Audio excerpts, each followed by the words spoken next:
I'm Paul Kennedy, and this is Ideas on the 800th anniversary of Magna Carta, the Great Charter of Liberty, from the year 1215. Let's begin by setting the scene. Looking back, here's what you see. 30 or so kilometers west of central London, there's a lovely green water meadow on the banks of the Thames. Now a National Trust site, it's deeply calm. But 800 years ago, that meadow, called Runnymede, was full of clattering armor and political tension. Under the watchful eyes and swords of powerful and rich men, the barons of England, the quarrelsome and pathetic King John was poised to set his seal to one of the most famous documents of all time, Magna Carta Liberatum, the Great Charter of Liberty. There were 63 clauses or paragraphs, roughly 3,500 words written out by hand on parchment in Latin, the language of officialdom. And it begins with a clarion call to liberty. Joannis Dei gratia rex Angliae, Dominus Hiberniae, Dux Normaniae, Aquitaniae et comes Andegaviae. John, by the grace of God, King of England, Lord of Ireland, Duke of Normandy and Aquitaine, and Count of Anjou, to his archbishops, bishops, earls, barons, justices, foresters, sheriffs, and to all his officials and loyal subjects, greeting. Concessimus essiam omnibus liberis hominibus regni nostri, pro nobis et heredibus nostri in perpetuum. To all free men of our kingdom, we have granted for us and our heirs forever all the liberties written out below, to have and to keep for them and for their heirs. Today on Ideas from the Munk School of Global Affairs at the University of Toronto, Much Ado About Magna Carta, Part 1. Magna Carta has been hailed as the cornerstone of our justice system. It's also been called the greatest constitutional document of all times. But is this entirely true? And is Magna Carta even relevant today?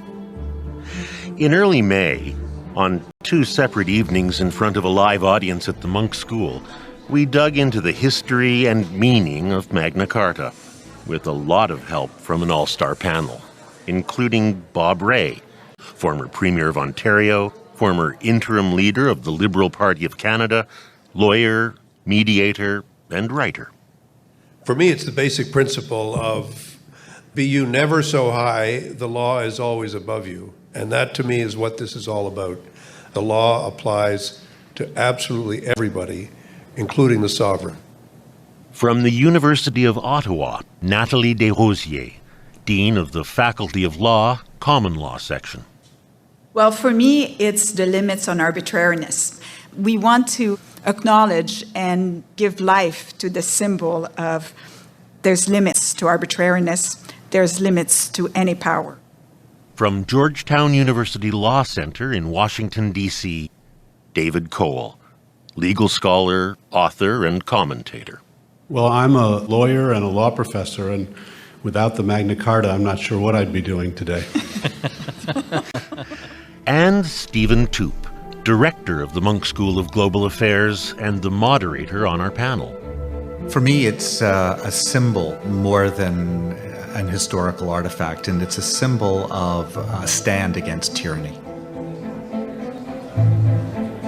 And now here again is Stephen Toop and our very own Magna Carta chorus with the prelude to our first big theme of the evening, Magna Carta and property rights. Magna Carta Liberatum, the Great Charter of Liberty. But what is liberty? The central idea is freedom from tyrannical rule, predictability and fairness in an individual's relationship with the state. And the promises in Magna Carta were set down in writing. The king was saying to the assembled barons, "See, you can trust me."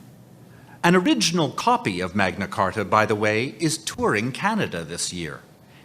It comes to our shores shrouded in myth. The words of one of the foremost jurists of our era, the former Lord Chief Justice of England, Thomas Bingham, capture the mythology best. King John entered the meadow as a ruler acknowledging no secular superior, whose word was law. He left the meadow as a ruler who had acknowledged in the most solemn manner imaginable that there were some things even he could not do. But what did Magna Carta actually do? Let's start by looking at a few clauses from the very beginning. The fact is that Magna Carta was primarily a means of recalibrating the relationship between the king and his barons in favor of the barons, men of wealth and military power. When you hear the clauses, they sound like a legal contract about money, taxes, and estate planning, all intended to protect the property of the rich. If any earl, baron, or other person that holds lands granted by the crown for his military service shall die, and at his death his heir shall owe a feudal payment, the heir or heirs of an earl shall pay £100 for the entire earl's barony. The heir or heirs of a knight shall pay 100 shillings at most. But if the heir of such a person is under age and a ward, when he comes of age, he shall have his inheritance without feudal payment. The guardian of the land of an heir who is under age shall take from it only reasonable revenues. And he shall maintain the houses, parks, fish preserves, ponds, mills, and everything else pertaining to it from the revenues of the land itself. When the heir comes of age, the guardian shall restore the whole land to the heir. Neither we nor our officials will seize any land or rent in payment of a debt. And so the long as clauses debtor go on and on. sufficient to But there's something that you need to know. King John revoked the entire Magna Carta almost soon as it was written, with the Pope's blessing and assistance. In other words, all promises were retracted. A couple of years later, the Great Charter was reinstated after more conflict, but in amended form and with its promises reduced dramatically. Over the centuries, Magna Carta was forgotten, then resurrected and forgotten again. Today in England, only a handful of its clauses have any direct relevance in the legal system. So why do we even know about Magna Carta today? Well, it turns out that historians and politicians of the 17th century, particularly the highly influential Sir Edward Coke, seized on Magna Carta as an emblem of freedom in the struggle between king and parliament. That struggle led to the beheading of the English King Charles I in 1649. And then, in 1776, something equally dramatic happened in America. Revolution. The Founding Fathers barely mentioned Magna Carta in their constitutional debates, but they relied on traditions of the English common law to protect property rights, which they seemed to care about a lot. Indeed, property rights are front and center in the American Bill of Rights. No person shall be deprived of life, liberty, or property without due process of law, nor shall private property be taken for public use without just compensation. As for Canada, well, we all know that Canadians were not revolutionaries. We took a different path. In the Canadian Charter of Rights and Freedoms, there's no mention of property rights. So in England, Magna Carta was appropriated for political purposes and made a symbol of law over power, law over the king, parliament over the king. And for the US, a symbol of revolution, law instead of a king, Congress instead of a king.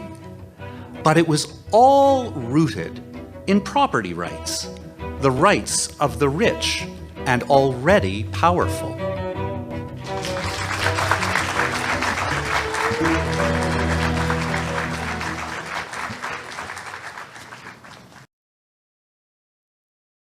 I want to ask each of you a question. How can this document, Magna Carta, concocted to deal with a crisis of the monarchy 800 years ago, possibly have any importance for us today? Bob, I'll start with you. I think for the simple reason that it's become a symbol. And the principle that no one is above the law and that the law applies to everybody, regardless of their status, is the foundational principle of how we live in Canada and how internationally we expect people to live. What we mean by the rule of law, what we understand by democracy, by the world of rights, and so on. So, we can pick apart the wording of Magna Carta. We can try to be incredibly narrow about, the moment in time when it was signed and demystify it accordingly. We can analyze some of the things that are missing or some of the things that have been added on over the last 800 years, a lot, but it's still a pretty vital principle. Natalie. All anniversaries are usually bittersweet. We remember the good parts and the not so good parts. And certainly I think many parts of the Magna Carta may have been more ignored than respected over the 800 years. But I think in the history of ideas, that's what we celebrate, is the idea that no one's above the law, that there's a limits on arbitrariness. David. Well, I think it's important today because of what people have done with it over the last 800 years. It could well have been just another deal between a couple of powerful forces in 1215, and it was that. But it was then invoked by countless reformers to try to put in place concepts of justice in the common law, in the UK, in constitutional law, in the Bill of Rights, in the Universal Declaration of Human Rights. It is important to us today because we, the people, have made it important. King John, historians tell us, King John was isolated. He didn't have a lot of friends. He was in bad shape politically. I wonder what that's like. And he had no choice. He had no choice but to make a compromise. He didn't want to do it. He didn't do it because he just thought, this is a great idea. Somebody's given me this concept of the rule of law. Let's go with it. That's not what happened. He was forced into a corner. And in order to avoid terrible conflict, which he would have lost, he said, well, I'm suing for peace, basically. I'll give you what you want. And then when he thought he had temporary advantage, he said, well, I was only kidding. And then, of course, it comes back and takes on its renewed symbolism.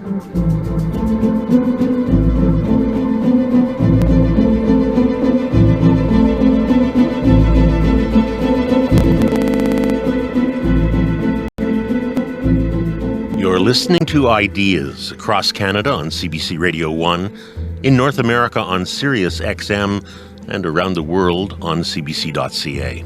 I'm Paul Kennedy. Today we're marking the 800th anniversary of Magna Carta, the Great Charter of Liberty. The program was recorded in front of a live audience at the Monk School of Global Affairs and edited for broadcast. On our panel, a stellar group of legal minds and scholars: David Cole, Nathalie Desrosiers, and Bob Ray. The moderator was Stephen Toop, director of the Monk School of Global Affairs.